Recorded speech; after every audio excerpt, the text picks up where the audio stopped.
చెప్పండి సార్.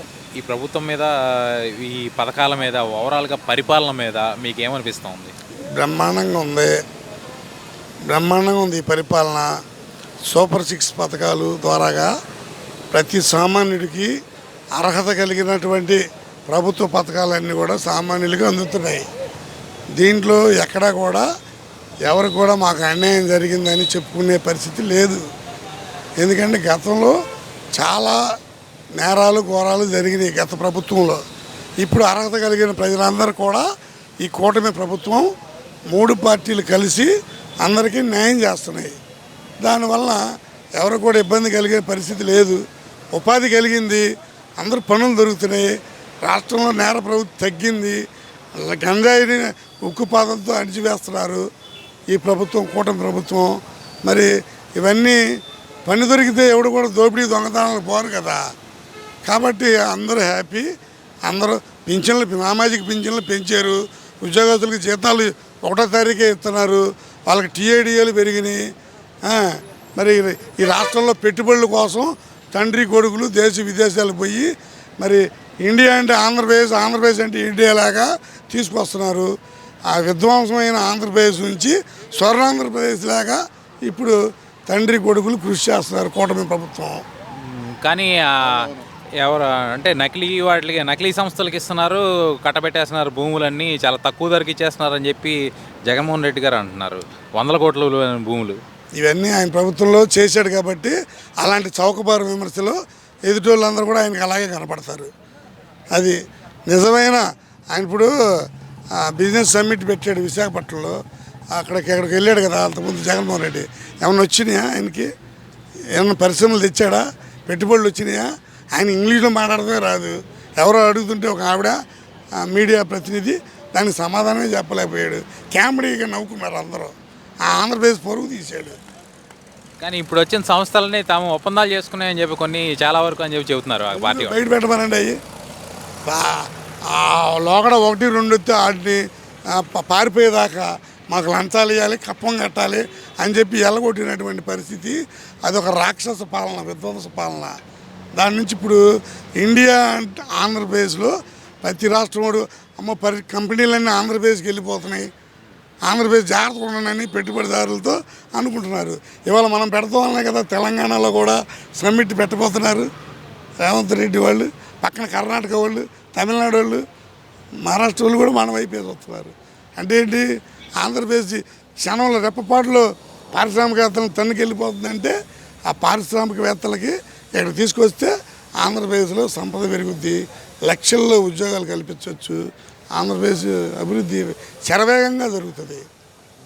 అంబటి రాంబాబు గారు మనకి రాజధాని ఎందుకు, ప్రపంచ స్థాయి రాజధాని దేనికి, తినడానికి ఏమీ లేదు కానీ సంపెంగ నూనె రాసుకోవాలి మీసాలకి అనే వ్యాఖ్యానం చేశారు. దాని మీద మీ స్పందన? చేయటం చేతగానేడు వాళ్ళకి గంట అరగంటలే తెలుసండి.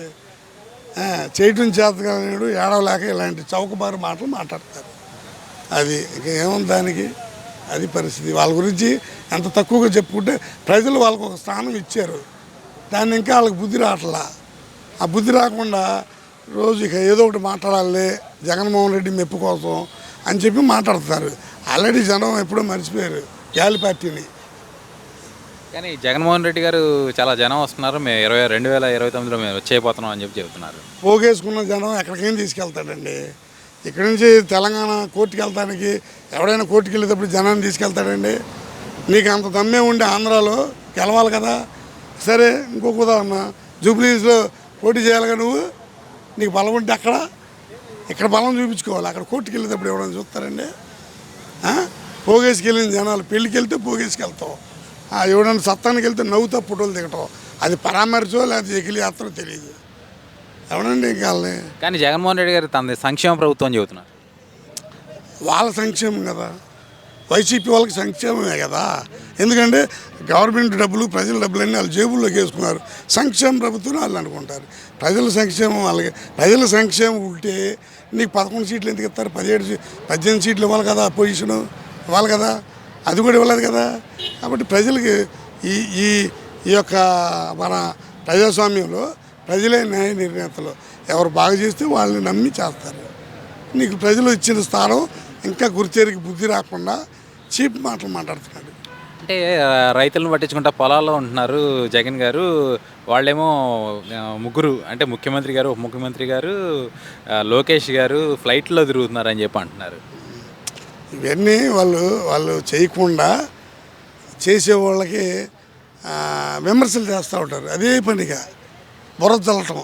వాళ్ళు బుర్ర చేస్తే మనం మనం కట్టుకో ఇదే వాళ్ళ అదనమాట. వాళ్ళు తప్పుడు ప్రచారంలో వైసీపీ ఒక అడుగు ముందుకేసి జనాల్ని నమ్మిస్తుంది. మేము రాబోతున్నాము రప్ప రప్ప అని. ఎడకండి వచ్చేది ఎవడండి రప్ప రప్ప? ఆల్రెడీ మీ పార్టీ వాళ్ళు పరిస్థితి ఏంటో ఒక్కొక్కరు దాక్కొని జైల్లో ఈడమ్మడి ఎందుకు నడిచామా అని చూస్తున్నారు.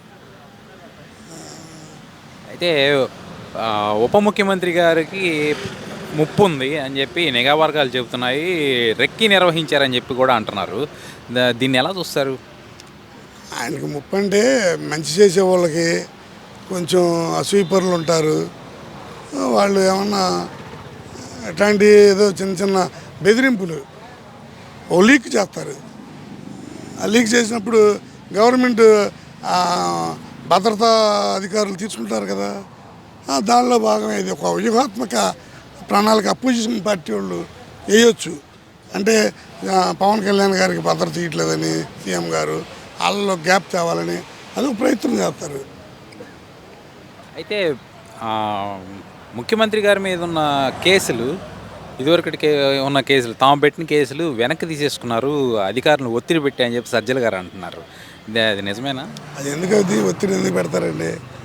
ఎటువంటి తప్పులు చేయకపోయినా కానీ అక్రమంగా నేరం మోపి అందరిని జైలుకి పంపించినటువంటి పార్టీ వైసీపీ ప్రభుత్వం. ఇప్పుడు వాళ్ళు రుజువులు పరచలేదు కాబట్టి ఏం లేదని కోర్టులు కొట్టేస్తాయి. అది సజ్జల గారు ఇంకోటి కూడా అన్నారండి, రప్ప రప్ప అంటే దాని అర్థం రెపరెపలాడతాం మళ్ళా వస్తాము అని చెప్పి తమ కార్యకర్తలు అంటున్నారని చెప్పి. ప్రజలు అనుకోవాలి, వైసీపీ వాళ్ళు కాదు. ప్రజలు అనుకుంటే ఆయన అన్నమాటగా అర్థం. ప్రజలు ఎవరు అనుకోవట్లే. ఎందుకు వస్తే ల్యాండ్ టైటిల్ యాక్ట్ పెట్టి మా స్థలాలు ఎక్కడ లాక్కెళ్తారు బాబోయ్, మళ్ళీ బతికొండగా ఆ పార్టీకి ఓటు వేయకూడదు అనుకుంటున్నారు. ఎవడు ఇల్లాడు ల్యాండ్ టైటిల్ యాక్ట్ పెట్టి మా కాగితాలు గవర్నమెంట్ ఆఫీసులో ఉంటాయి, మీ దగ్గర జిరాక్స్ కాగితాలు ఉంటాయి అంటే ఎవడన్నా ఓటేస్తారా ఆ పార్టీకి? ఎవడు వేయడు. ప్రజలు అనుకోవట్లే ఎవడు. అయితే ప్రజల్లోకి వస్తాను నేను అని చెప్పి ప్రజాదర్బార్ కూడా పెట్టారు పులివెందుల్లో. ప్రజల్లోకి మళ్ళీ రాబోతున్నాను, పాదయాత్రలు చేస్తాను, బస్సు యాత్రలు కూడా ఉన్నాయని చెప్పి లీక్లు వచ్చింది. కమ్యూనిస్టులు కూడా ప్రజల్లో ఉంటున్నారు నిరంతరం. వస్తున్నారా అధికారంలోకి? లాస్ట్కి వాళ్ళకన్నా ఒక ఇది ఉంది, అది కూడా లేదు. లేదు అది వాళ్ళు అనుకునే వాళ్ళ కేడర్ని కాపాడుకోవడానికి ఇలాంటి మాటలన్నీ మాట్లాడతారు. అది అయితే సునీత గారు, వైఎస్ సునీత గారు అసలు ఆ రోజు ఏం జరిగింది, వాళ్ళ బాబాయ్ జరిగిన రోజు ఏం జరిగింది అనేది ఫోన్ ఎవరి నుంచి వచ్చింది అనేది జగన్ రెడ్డి గారిని కూడా విచారించాలి అని చెప్పి అన్నారు. ఇంత మటుకు విచారించలేదు. అసలు దీన్ని మొత్తం ఎలా చూస్తారు? ఎన్నాళ్ళ నుంచో ఉంది ఇది. అది మనకి మాట్లాడుకోవాల్సింది కాదు, కోర్టు పరిధిలో ఉంది. అవి మనం ఏ కూడా వాళ్ళని తిట్టడం కూడదు, మెచ్చడం కూడదు. అయ్యా అది అంటే కోర్టు పరిధిలోకి చెల్లెలు వచ్చారు, మళ్ళీ ఒక చెల్లెలును ఒక తల్లి కూడా వచ్చారు, ఇప్పుడు ఇంకో చెల్లెలు కూడా వచ్చారు. అంటే నేరుగా అన్న మీదకిను బిడ్డ మీదకి ఇది ఒక కుటుంబంలో నడుస్తుంది. దాన్ని ఎలా చూస్తారు? రాష్ట్ర తల్లికి చెల్లికి న్యాయం చేయలేని వ్యక్తి జగన్మోహన్ రెడ్డి. ఈ రాష్ట్ర ప్రజలకి ఏమని చేస్తారు చెప్పండి? ఇప్పుడు వాళ్ళు ఇప్పుడు ఆయన మనస్తత్వం గురించి వాళ్ళే చెబుతున్నారు, మనం చెప్పట్లా. ఆయన ఎట్టంటోడు అట్టంటోడు అని. మరి దాన్ని నమ్మాలి. వాళ్ళు చెప్పింది ఆ ఇంట్లో వాళ్ళే కదా. వాటాలు కావాలంటది, నాకు లేవు అంటాడు ఈయన. వాళ్ళే ఆస్తి కుటుంబ తగాదు. అది రాష్ట్ర ప్రజల కోసం చేసేది కాదుగా. రాష్ట్ర ప్రజల కోసం ఏమైనా చేస్తున్నాడు జగన్మోహన్ రెడ్డి? వాళ్ళు అంతా కుటుంబ సమస్య. అది అమరావతిలో ఒక 15 బ్యాంకులు వచ్చినాయి. దేశంలోనే అతిపెద్ద బ్యాంకులు, మొదటి వరుసలో ఉండే బ్యాంకులన్నీ వచ్చినాయి. సిఆర్డీఏ భవనం నుంచి పరిపాలన కూడా ప్రారంభమైంది. మీరు ఇది ఉన్నారా? మొత్తం ఎలా చూస్తున్నారు? ఎన్నాళ్ళలో ఇది అవుద్దని? వేగంగా అభివృద్ధి చెందుతున్న ఆంధ్రప్రదేశ్కి ఈ 15 బ్యాంకులు శంకుస్థాపనే నిదర్శనం. 15 బ్యాంకులు రావడం అంటే కేంద్రం support, BJP government support, Modi గారిది ఉండబట్టి మరి 15 బ్యాంకులు ఆంధ్రప్రదేశ్లో ఏకకాలంలో శంకుస్థాపన అంటే అది తెలుగు ప్రజలు ఇచ్చినటువంటి తీర్పుకి ఇప్పుడు ఈ రోజున కేంద్రంలో కూడా తెలుగుదేశం ప్రభుత్వం మద్దతు ఇచ్చేదానికి బహుమానంగా కేంద్ర ప్రభుత్వం ఆంధ్రప్రదేశ్ తెలుగు ప్రజలకి ఇస్తున్నటువంటిది. అయితే గూగుల్ మాత్రం గూగుల్ నేనే తెచ్చాను అంటున్నారు జగన్మోహన్ రెడ్డి గారు. దాని మీద మీ స్పందన ఏంటి? ఆయన తెచ్చే ఇవన్నీ ఎందుకు జరుగుతాయండి? దానికి ఒక స్ట్రక్చర్ రావాలి, ఇక్కడికి వచ్చి చేయాలి. నేను వచ్చాను అని ఎక్కడన్నా చూసారా? గూగుల్ వాళ్ళు వచ్చి మేము ఆంధ్రాలో పెట్టుబడి పెడతామని చెప్పారా? లేదు కదా. అదే అమెరికాలో ఉంది. ఇప్పుడు దాన్ని లోకేష్ బాబు ఆంధ్రాలో విశాఖపట్నానికి తీసుకొచ్చారు, ఇండియాలో గూగుల్ నెట్వర్క్ సెంటర్. మరి అది మన గొప్పతనమే కదా. అయితే జగన్మోహన్ రెడ్డి గారు క్రెడిట్ మాకు ఇవ్వండి అంటున్నారు, కానీ వైసీపీ నుంచి కొన్ని వర్గాలు అక్కడ గూగుల్కి భూ సమీకరణలో అడ్డం పడుతున్నాయి అని చెప్పి ఒక కథనాలు వస్తాయి. అవన్నీ వాళ్ళు గతంలో కూడా రాజధానికి కోర్టు కేసులు వేసినటువంటి పరిస్థితి. దానికి ప్రజలు ఇచ్చారు తీర్పు. అభివృద్ధిని అడ్డుకుంటే అదే శిక్ష జగన్మోహన్ రెడ్డికి. మళ్ళీ ఇప్పుడు కూడా అదే చేశాడు అనుకోండి. అది వైజాగ్లో ఋషికొండలో పెట్టారు రాజభవనం కట్టుకుని. ఏమైందండి? అక్కడ ప్రజలే రోత పుట్టింది. ఆ పార్టీలో ఉన్నవాడు తలొక పార్టీలోకి వెళ్ళిపోయారు, అతిపెద్ద మెజారిటీ. మరి వాళ్ళ అమ్మనే ఓడించారు వైజాగ్లో పెడితే. మరి నేను మంచోడు అయితే అక్కడ ప్రశాంతంగా ఉండే అక్కడ దాన్ని ఎందుకు రిసీవ్ చేసుకోరు ప్రజలు?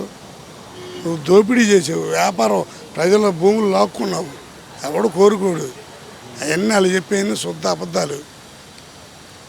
Thank you.